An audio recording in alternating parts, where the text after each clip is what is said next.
This is the longest, most ambitious solo trip, actually any trip, I've done on a motorcycle to date.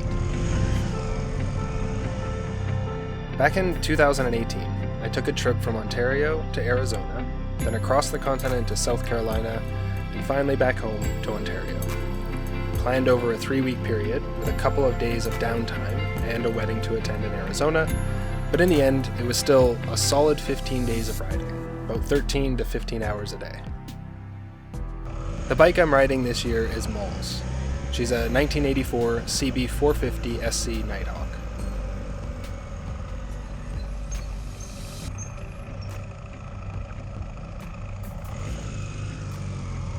Since getting the bike the year before, she's already been on a 7,000 kilometer road trip to my stomping grounds in South Carolina, but had some real work done before this trip, including some straightened forks, a new clutch. Actually, I'll go over all those details in a later video, depending on how much of the content I actually captured back then.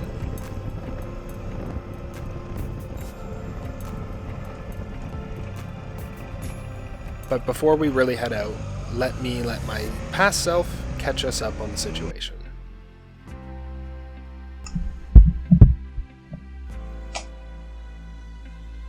Alright. Much later than I thought I was going to leave. Well, not really. Okay. Much later than I said I was going to leave, though. It's about 6 o'clock, Saturday, August 4th. Just about to head out on this year's road trip. It's about 13,000 kilometers planned.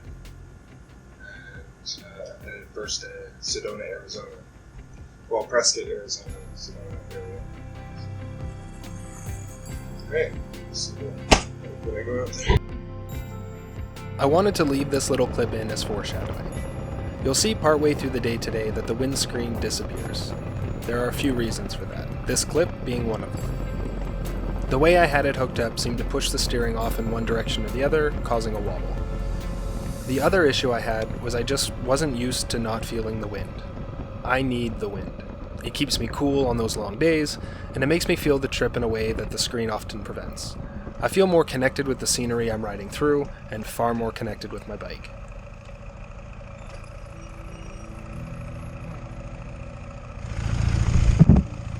Well, that's a rough start. There won't be a shortage of times where I wish I'd kept the screen on, but if I had to choose one way or the other, it's sans screen all day long. Just quickly topping up the air in the tires before setting out. I'll also need to fuel up, both coffee and gas. Coffeeed up quickly, I'm making my way through rural Ontario nice and early. The morning fog is fantastic, and it really helps me get into the mode for the long haul. This is a lonely experience, and it's not something to be taken lightly. So having views like these reminds me why I'm doing this.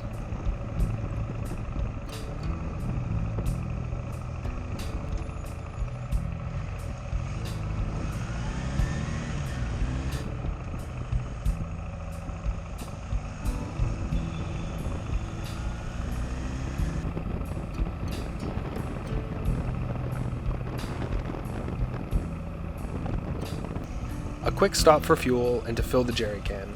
Again, there won't be any shortage of fuel stops on this trip, but with any luck, it's the only time I'll need to pull off and fill the jerry can. Fog turns to a bit of rain, something I'll be driving in and out of for a good chunk of today's ride. It's not heavy, and it makes for a nice, cool morning ride. Though riding with the visor open to prevent fogging makes for some unnecessary eye strain. A quick stop to pull glasses out of the tank bag resolves that. In no time at all, I've arrived at the US-Canadian border at the Blue Water Bridge in Sarnia and Port Huron. Sadly, no cameras allowed, so I will see everyone on the other side. The initial impressions of Michigan were very similar to Southern Ontario. Relatively straight roads, though quite narrow from what I'd just ridden through in the morning. Curvigor finds and takes me on a number of back roads that really break up the day and keep the riding interesting. Sometimes it's fast, windy roads, other times it's slower dirt tracks. It's just variety. And with the sun shining, I'm drying up from the rain showers earlier. Michigan lets its trees get much closer to the roads around here. Not so good for large trucks, probably, but great for riding a bike. You have to keep your eyes peeled for wildlife, but the close proximity of the leaves and the branches make the slow pace feel really fast, and a fast pace feel fantastic.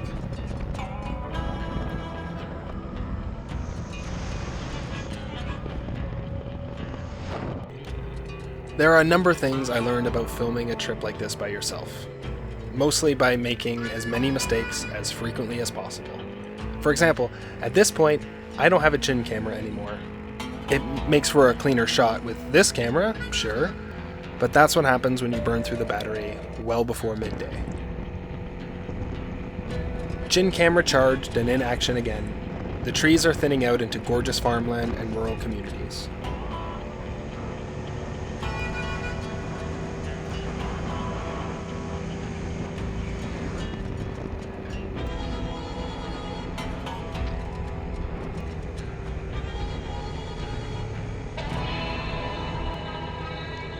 After a good 5 or more hours on the road, I find a quiet spot to hop off, stretch my legs, and snap a few photos.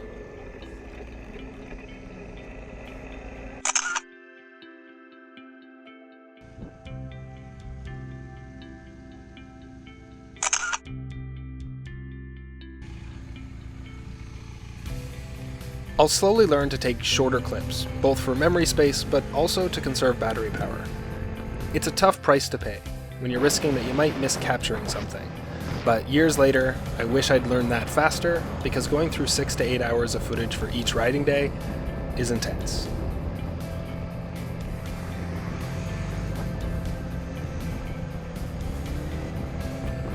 The worst part of the trip for being saddle sore was these first few days, before any real mountains were ridden into. Once you hit the mountains, the roads have you moving around plenty in the saddle, and you could go all day not feeling what 1 hour on a flat road does to you.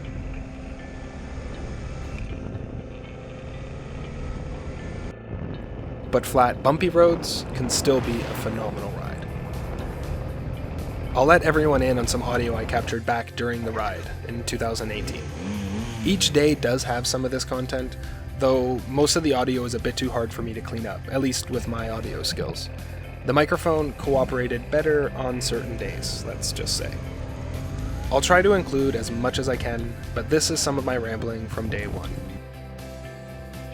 Hey, so Scenic was the app that I used last year, except it's only available on iPhone, which is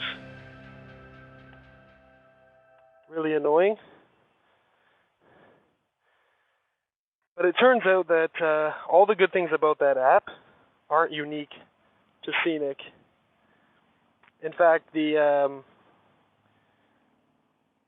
curvy routes, which is the entire point in Scenic, it creates scenic routes for you to take.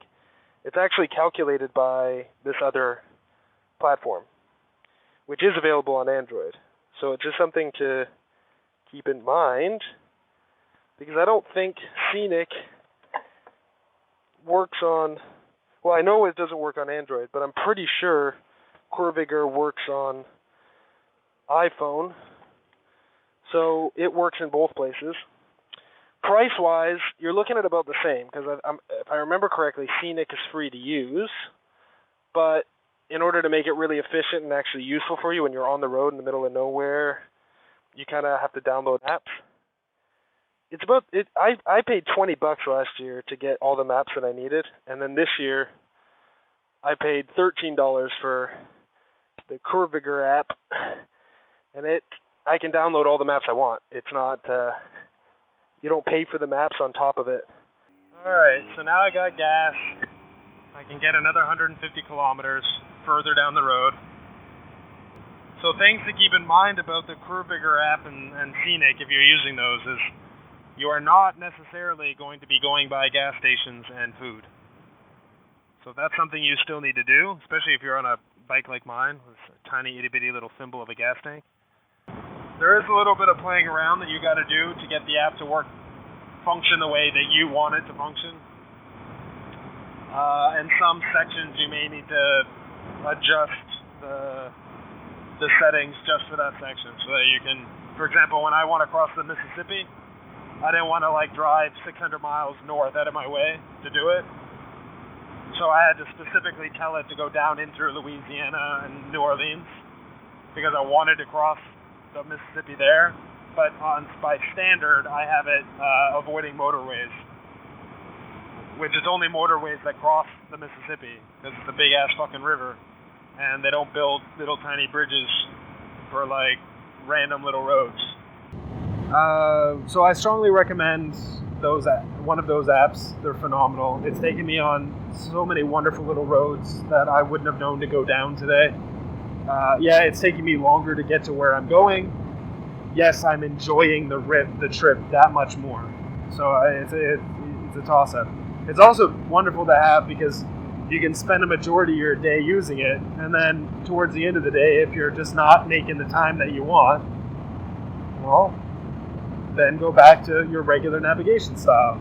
Hop on a motorway, cut off a bunch of time for yourself. But in the meantime, when you have the time during the day to play with it, you can see all kinds of just amazing scenery and roads, and it's kind of cool. Electric issues and not having the right camera case for the Hero 4 means I only have the chin footage for the rest of the day, at least until the last clip.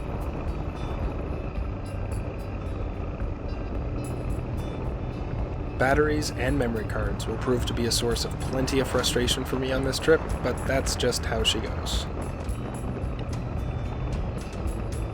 One aspect of rural travel and avoiding highways and cities is, well, they tend not to build railroad over and underpasses nearly as frequently out here.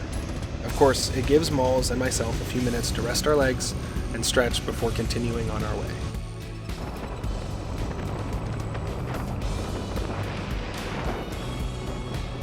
Another aspect of rural road trips is the abundance of unexpected road closures. Sometimes it's construction, sometimes it's flooding, and usually a bike can find a way around, but it sometimes does mean asking a local what the best workaround is and setting a new course. Hello. Do you know if I can get around that this way?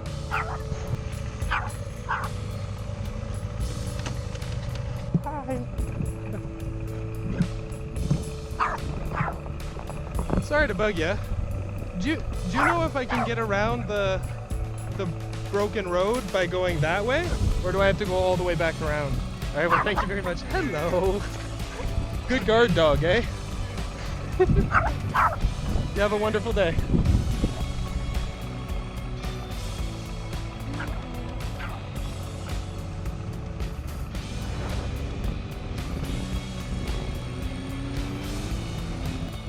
As night descends, I'm well into Illinois, but far from Bloomington, where I was originally aiming. Pushing 13 hours on the bike, I need to stop soon, and driving much in the dark is just not on my list of things to do this trip.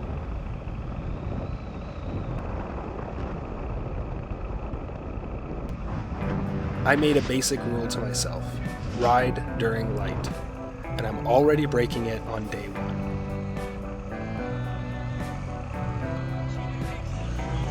Cutting down the distance, I find a motel in Gilman, just north of Champaign, Illinois, and call it a night. Thanks so much for joining me on day one of this journey. A total of 15 riding days and some downtime in Arizona makes for quite the trip that I'd love to share with you all.